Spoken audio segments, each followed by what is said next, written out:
عن عائشة رضي الله عنها قالت قال رسول الله صلى الله عليه وسلم في مرضه الذي لم يقم منه لعن الله اليهود والنصارى اتخذوا قبور أنبيائهم مساجدا. قالت عائشة رضي الله عنها لولا ذاك لأبرز قبره خشي أن يتخذ مسجدا. رواہ البخاری. حضرت امی عائشہ صدیقہ رضی اللہ تعالی عنہ سے روایت ہے، پیارے پیغمبر صلی اللہ علیہ وسلم نے اپنے اس مرض میں جس سے پیارے پیغمبر صلی اللہ علیہ وسلم صحت یاب نہ ہو سکے، یعنی مرض وفات میں نبی اکرم صلی اللہ علیہ وسلم نے اپنے اس مرض کے اندر ایک بات ارشاد فرمائی.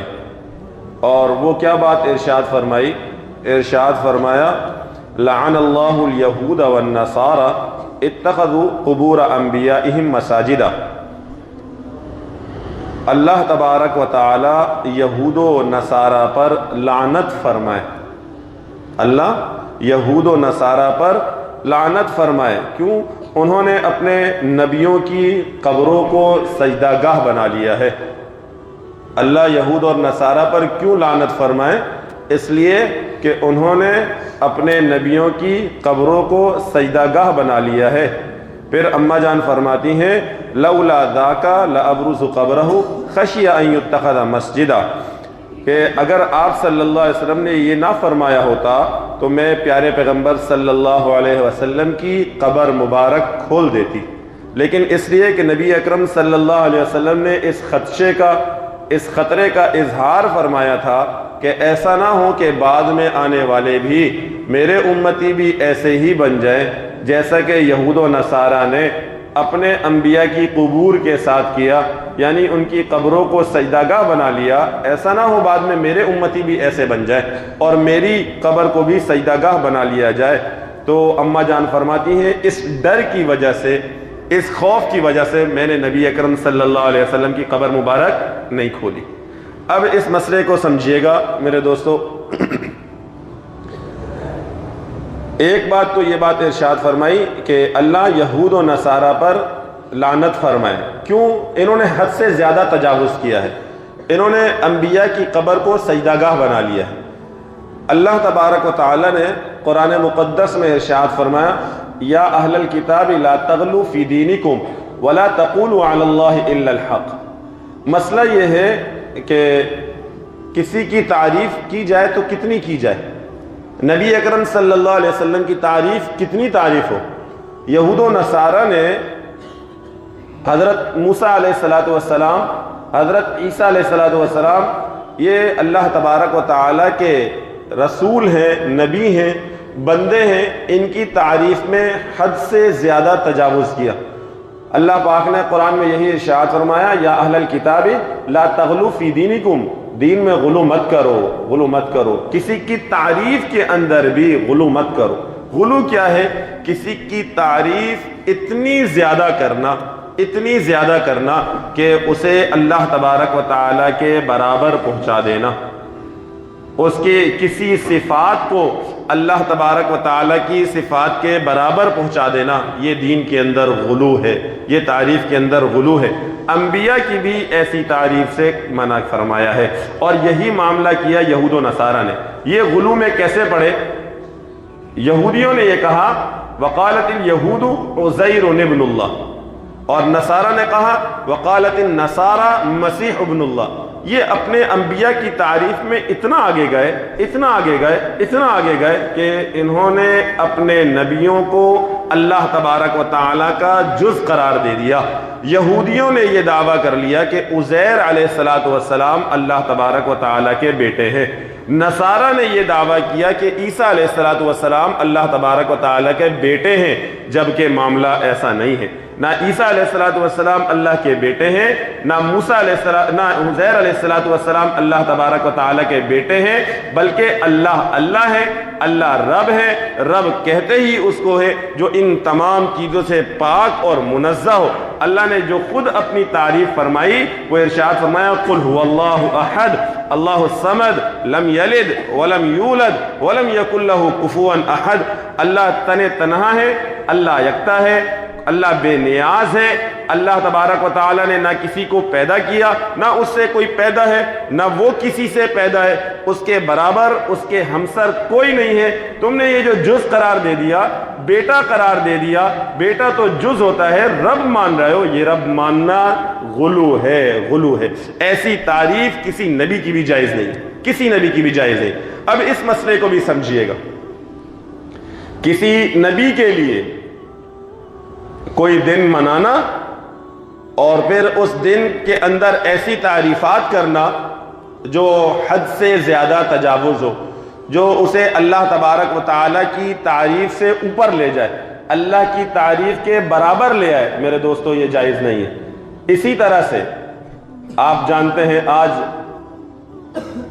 دسمبر 22 دسمبر کی تاریخ، ہر سال 25 دسمبر کرسمس ڈے کے نام سے پوری دنیا میں منایا جاتا ہے.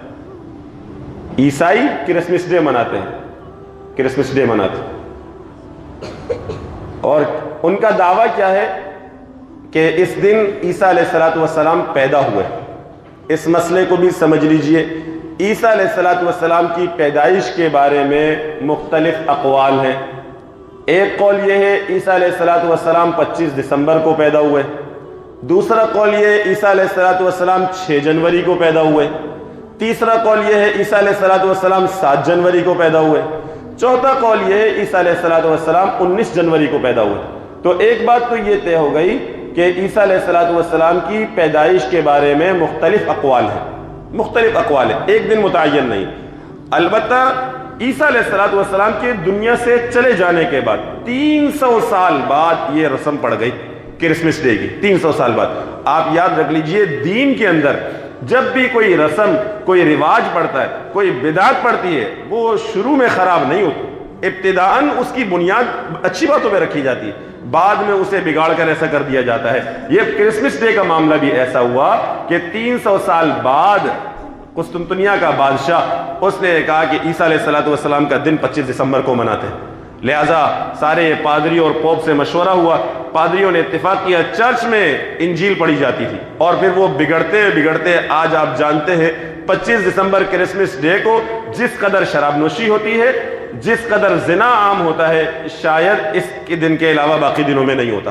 پوری دنیا میں کرسمس ڈے منایا جاتا ہے. آپ یاد رکھ لیجیے اس پوری دنیا کے اندر 57 اسلامی ممالک بھی اس رینج میں آ جاتے ہیں، وہاں بھی منایا جا رہا ہے. مسلمان کیوں کرسمس ڈے منا رہے ہیں؟ آپ سمجھیے ہم عیسیٰ علیہ السلام کے منکر نہیں ہیں، بلکہ اسلام تو اس بات کا حکم دیتا ہے آدم علیہ السلام سے لے کر نبی اکرم صلی اللہ علیہ وسلم تک تمام انبیاء کو ماننا ہے، ہر ایک کی تصدیق کرنی ہے، ہر ایک پر ایمان لے کر کے آنا ہے. کسی ایک کا بھی انکار کرے گا اسلام سے خارج ہو جائے گا.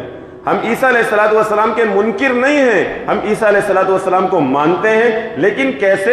جیسا کہ اللہ تبارک و تعالی نے ماننے کا حکم دیا. ہم کیسے مانتے ہیں؟ ہم مانتے ہیں عیسیٰ علیہ السلام اللہ تبارک و تعالی کے بندے اور رسول ہیں، بندے اور رسول ہیں. اب عیسیٰ علیہ السلام کے متعلق جو عیسائیوں کا عقیدہ ہے کہ عیسیٰ علیہ السلام اللہ تبارک و تعالی کے بیٹے ہیں، 3 خداؤں میں سے ایک خدا ہے، یا عیسیٰ علیہ السلام خود خدا ہے، میرے دوستو یہ کفریہ عقیدہ ہے. جو یہ عقیدہ رکھے گا اسلام سے خارج ہو جائے گا. ہمارے مسلمان بھی کرسمس ڈے والے دن عیسائیوں کو مبارکباد دیتے ہیں. عیسائیوں کو مبارکباد دینا جائز نہیں ہے، جائز نہیں ہے. کرسمس ڈے کی مبارکباد دینا، ہیپی کرسمس ڈے کہنا، میری کرسمس ڈے کہنا، یہ شرعاً جائز نہیں ہے. آیا کہ یہ مسلمان عیسائیوں کے اس عقیدے کے اندر اس کی تائید کر رہا ہے کہ جو تمہارا عقیدہ عیسیٰ علیہ السلام کے متعلق ہے کہ عیسیٰ علیہ السلام اللہ تبارک و تعالیٰ کے بیٹے ہیں، وہ خدا ہیں، یہ مسلمان بھی ہیپی کرسمس ڈے کہہ کے، میری کرسمس ڈے کہہ کے، کرسمس ڈے کی مبارکباد دے کے اس کی تائید کر رہا ہے، اس کے عقیدے کی تائید کر رہا ہے، جبکہ ہمارا یہ عقیدہ نہیں ہے. ہمارا عقیدہ یہ ہے کہ اللہ کے بندے اور رسول ہیں، اللہ نے ان کو آسمان پر اٹھا لیے، قرب قیامت پھر آئیں گے، دجال کو قتل کریں گے، نبی اکرم صلی اللہ علیہ وسلم کے روضہ مبارک میں ان کی تدفین ہوگی. یہ عیسیٰ علیہ السلام کے متعلق ہمارا عقیدہ ہے. اب اس مسئلے کو بھی سمجھیے، انبیاء کی تعریف اتنی ہی کی جائے حد سے زیادہ غلو نہ ہو، حد سے زیادہ غلو نہ ہو، انبیاء کی تعریف کے اندر غلو نہ ہو، ایسی تعریف نہ ہو جس سے شرک لازم آ جائے۔ نبی اکرم صلی اللہ علیہ وسلم کو اسی شرک کا خدشہ تھا جو آپ علیہ الصلوۃ والسلام نے ارشاد فرمایا کہ اللہ یہود اور نصارہ پر لعنت فرمائے۔ نبی اکرم صلی اللہ علیہ وسلم اللہ تبارک و تعالیٰ کے بعد مخلوق میں سب سے افضل، سب سے اعلیٰ، سب سے اشرف، سب سے عالم۔ ہمارا یہ عقیدہ ہے آپ علیہ الصلوۃ والسلام کے برابر مخلوق میں کوئی نہیں ہے، کوئی نہیں ہے، اللہ کے بعد ہے۔ لیکن نبی اکرم صلی اللہ علیہ وسلم کے لیے ایسا علم ماننا جیسا اللہ تبارک و تعالیٰ کا علم ہے، اللہ کے نبی کے لیے ایسا علم ماننا اللہ کی ذات میں یا اللہ کی صفات میں کسی کو بھی شریک کرنا، اگرچہ وہ نبی اکرم صلی اللہ علیہ وسلم کو بھی اللہ تبارک و تعالیٰ کی ذات کے ساتھ یا اللہ تبارک و تعالیٰ کی صفات کے ساتھ پیارے پیغمبر صلی اللہ علیہ وسلم کو برابری پر لے کر کے آ جاتا ہے تو میرے دوستو یہ بھی مشرک ہے۔ تعریف کے اندر بھی غلو نہ ہو، تعریف کے اندر بھی غلو نہ ہو۔ اللہ کے بعد وہ غلو کیا ہے؟ نبی اکرم صلی اللہ علیہ وسلم کے لیے ایسا علم ماننا جیسا کہ اللہ کا علم ہے، نبی اکرم صلی اللہ علیہ وسلم کی تعریف میں اتنا آگے بڑھ جانا، تعظیم میں اتنا آگے بڑھ جانا کہ یہ عقیدہ مان لینا جیسے اللہ ہر جگہ موجود ہے ایسے ہی پیارے پیغمبر صلی اللہ علیہ وسلم موجود ہیں۔ نبی اکرم صلی اللہ علیہ وسلم کے ادب میں، احترام میں، تعظیم میں، محبت میں اتنا آگے بڑھ جانا کہ یہ کہنا کہ جیسے اللہ تبارک و تعالیٰ کو تمام چیزوں پر اختیارات ہیں ایسے ہی اختیارات پیارے پیغمبر صلی اللہ علیہ وسلم کو ہے، جیسے اللہ تبارک و تعالیٰ تصرف کر سکتے ہیں ایسے ہی پیارے پیغمبر صلی اللہ علیہ وسلم تصرف کر سکتے ہیں۔ میرے دوستو یہ عقیدہ بھی شرکیہ عقیدہ ہے، شرکیہ عقیدہ ہے۔ گو کہ وہ نبی اکرم صلی اللہ علیہ وسلم کی تعریف کر رہا ہے لیکن اس نے تعریف کے اندر غلو کیا ہے، بڑھ گیا ہے۔ اللہ کے صفات کے برابر، اللہ کی ذات کے برابر کسی کو شریک نہیں ٹھہرانا۔ ہاں باقی رہا عقیدہ یہ ہے کہ اللہ کے رسول صلی اللہ علیہ وسلم اللہ تبارک و تعالیٰ کے بعد سب سے افضل ہے، سب سے اعلیٰ ہے، سب سے افضل، سب سے اعلیٰ، سب سے اشرف، سب سے عالم ہے۔ یہ ہمارا عقیدہ ہے اور اسی پر قائم رہنا چاہیے، غلو نہ کیجئے۔ یہود و نصارہ نے دین کے اندر غلو کیا اور وہ برباد ہو گئے۔ پیارے پیغمبر صلی اللہ علیہ وسلم نے یہی بات ارشاد فرمائی، اللہ ان پر لعنت فرمائے۔ آپ اندازہ لگائیے اسی غلو کے اندر آج مسلمانوں کا ایک بہت بڑا طبقہ ہے۔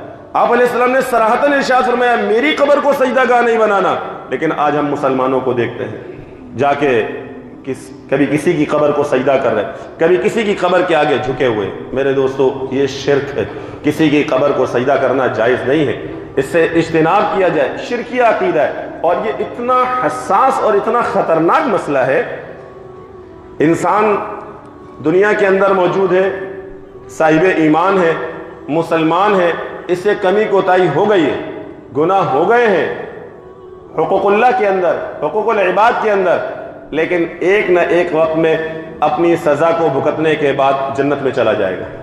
لیکن مشرک اللہ شرک کو معاف نہیں فرمائیں گے، شرک کو معاف نہیں فرمائیں گے۔ ان اللہ لا یغفر ان یشرک بہ ویغفر ما دون ذلک لمن یشاء۔ شرک کے علاوہ اللہ جس گناہ کو چاہیں گے معاف فرما دیں گے۔ اور یہی ڈر آپ علیہ السلام نے ارشاد فرمایا۔ شیطان کو معلوم ہے نبی اکرم صلی اللہ علیہ وسلم کی بعثت کے بعد وہ اس بات سے مایوس ہو گیا کہ امت مسلمہ کو وہ اس پر تیار کرے کہ وہ بتوں کے آگے سجدہ کرے۔ اسلام سے پہلے آپ جانتے ہیں معاملہ کیا تھا، بتوں کو سجدہ کرتے تھے۔ آپ علیہ الصلوۃ والسلام کی بعثت کے بعد، نبی اکرم صلی اللہ علیہ وسلم کی تعلیم و تربیت کے بعد شیطان اس سے تو مایوس ہو گیا اور نبی اکرم صلی اللہ علیہ وسلم کو یہ ڈر اور یہ خوف بھی نہیں ہے کہ میری امت میرے بعد بتوں کو سجدہ کرے گی، چاند اور سورج کی عبادت کرے گی۔ یہ بات ارشاد نہیں فرمائی، کیسا نہیں ہو میری قبر کو سجدہ گاہ بنا لیں، میری قبر کو۔ ڈر یہ تھا کہ شیطان ان کو اس راستے سے نہ آئے، تعظیم کے راستے سے، ادب کے راستے سے، احترام کے راستے سے، عظمت کے راستے سے، کہ نبی اکرم صلی اللہ علیہ وسلم کی تعظیم میں یا اپنے کسی پیر کی تعظیم میں اتنا آگے بڑھ جانا کہ اس کی قبر کو سجدہ گاہ بنانا یا اس کو سجدہ کرنا، یہ شریعت میں جائز نہیں۔ شیطان آیا تعظیم کے راستے سے، ادب اور احترام کے راستے سے، اور آج جو لوگ اس علم کو سمجھ رہے ہیں وہ اس عقیدے کو سمجھ رہے ہیں، نبی اکرم صلی اللہ علیہ وسلم کی اس حدیث کو سمجھ رہے ہیں، ان کے بارے میں پھر یہ نظریہ قائم کر لینا کہ یہ نعوذ باللہ نبی اکرم صلی اللہ علیہ وسلم کی تعظیم نہیں کرتے، آپ علیہ الصلوۃ والسلام کا احترام نہیں کرتے، اور یہ نعوذ باللہ نبی اکرم صلی اللہ علیہ وسلم کے گستاخ ہیں۔ میرے دوستو، پیارے پیغمبر صلی اللہ علیہ وسلم پر ہمارا سب کچھ قربان، نبی اکرم صلی اللہ علیہ وسلم پر ہمارا مال قربان، ہماری جان قربان، ہماری آل اولاد قربان، پیارے پیغمبر صلی اللہ علیہ وسلم کی خاک پر ہم یہ سب قربان کرتے ہیں۔ لیکن اس مسئلے کو سمجھیے گا، شیطان کہیں تعظیم کے راستے سے شرک نہ کرا بیٹھے۔ ایک بہت بڑا طبقہ اس وقت مسلمانوں کا اس میں مبتلا ہے، وہ اپنی جانتی بہت اچھا کام کر رہے ہیں لیکن در حقیقت شرک میں مبتلا ہے۔ آپ علیہ الصلوۃ والسلام نے اسی شرک کے خدشے کو ظاہر فرمایا کہ میرے بعد میری امت اس شرک میں مبتلا نہ ہو جائے۔ اللہ تبارک و تعالی ہم سب کو سمجھنے عمل کرنے کی توفیق عطا فرمائے۔